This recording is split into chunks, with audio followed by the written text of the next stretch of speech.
মুখ্যমন্ত্ৰী কৈছে যে অসমত 40% মুছলমান আছে আৰু 10% হোৱাৰ পিছত বাকী খিলঞ্জীয়া শেষ বুলি কৈছে, কি ক'ব?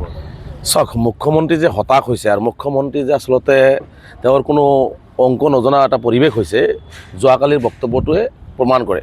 মই মুখ্যমন্ত্ৰী ডাঙৰীয়াই অসমৰ ধৰ্মীয় সংখ্যালঘুসকল এই যে 40% বাংলাদেশী মূলৰ বুলি কৈছে, এই কাৰ্যটোক তীব্ৰভাৱে নিন্দা কৰিছোঁ, গৰিহণা দিছোঁ। এজন মুখ্যমন্ত্ৰী হৈ এই ধৰণৰ বেপৰোৱা কথা বাৰ্তা কোৱা কোনো পদ্ধতিতে সহ্যকৰ বিষয় নহয়। আজি মুখ্যমন্ত্ৰী ডাঙৰীয়া অসমত ভালকৈ জানে যে 40% ধৰ্মীয় সংখ্যালঘু ৰাইজেই নাই, আৰু তেনে ক্ষেত্ৰত সমগ্ৰ মুছলমান জাতিটোক যি ধৰণে তেওঁ বাংলাদেশৰ লগত বাংলাদেশীৰ লগত তুলনা কৰিছে, এই কাৰ্যটো তীব্ৰভাৱে নিন্দা কৰিছে, গৰিহণা। আৰু মুখ্যমন্ত্ৰীৰ এই কথাটোৱে পুনৰবাৰ স্পষ্ট কৰিলে যে মুখ্যমন্ত্ৰীয়ে যে অসমৰ কোনো মুছলমানক ভাল নাপায়, অসমৰ কোনো মুছলমানক যে মুখ্যমন্ত্ৰীয়ে ভাল নাপায়, এই কথাটো আমি বাৰে বাৰে দোহাৰিছিলোঁ যে তেওঁ খিলঞ্জীয়া মুছলমানে কওক, দেশী মুছলমানে কওক, মিয়া মুছলমানে কওক আৰু চৰুৱা মুছলমানে কওক বা বংগীয় মূলৰ মুছলমানে কওক, কোনো মুছলমানক যে এইজন মুখ্যমন্ত্ৰীয়ে ভাল নাপায়, তেওঁ ভিতৰে ভিতৰে যে এই মুছলমানসকলক যে অন্যায় অত্যাচাৰ কৰি অসমৰ মানচিত্ৰৰ পৰা নিক্ষেপ কৰিব বিচাৰি আছে, এই কথাটো যোৱাকালি আকৌ প্ৰমাণ কৰিছে। মই স্পষ্ট কৰিছোঁ, মুখ্যমন্ত্ৰী ডাঙৰীয়া যদি 40% বাংলাদেশী আছে, প্ৰথম কথা হৈছে মুখ্যমন্ত্ৰী ডাঙৰীয়াই এই বক্তব্য দিয়াৰ আগতে মুখ্যমন্ত্ৰীৰ নৈতিক দায়িত্ব স্বীকাৰ কৰি মুখ্যমন্ত্ৰীৰ পদত্যাগ কৰা উচিত। এজন মুখ্যমন্ত্ৰী গৃহ বিভাগৰ দায়িত্বত আছে, বিজেপিৰ কেন্দ্ৰতো চৰকাৰ, অসমতো চৰকাৰ, তেনে অৱস্থাত 40% বাংলাদেশী অসমত কেনেকৈ থাকিবলৈ পালে, কেনেকৈ বাংলাদেশী থাকিবলৈ পালে? এই কথা কোৱাৰ আগতে মুখ্যমন্ত্ৰী পদত্যাগ কৰি লাজতে আচলতে পদত্যাগ কৰিব লাগিছিল। গতিকে অসমত কোনো ধৰণৰ বাংলাদেশী, তেনেকুৱা ধৰণৰ কোনো বাংলাদেশী নাই।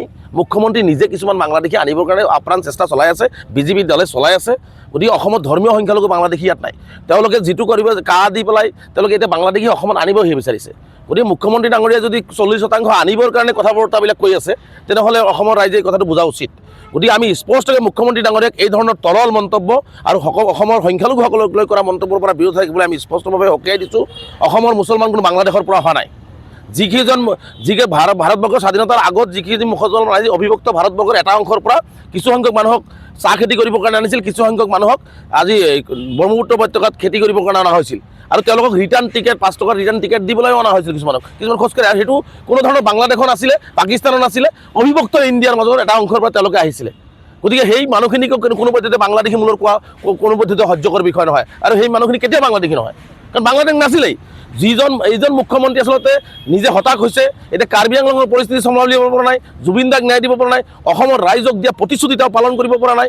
26ৰ নিৰ্বাচন আহি আছে, সেই নিৰ্বাচনত তেওঁক কি ৰণনীতি লৈ আকৌ মুখ্যমন্ত্ৰী হ'ব, সেইবোৰ সপোন তেওঁ পূৰণ হ'বলৈ নাই। এই কথাবোৰ লৈ আচলতে মুখ্যমন্ত্ৰী হতাশগ্ৰস্ত হৈছে।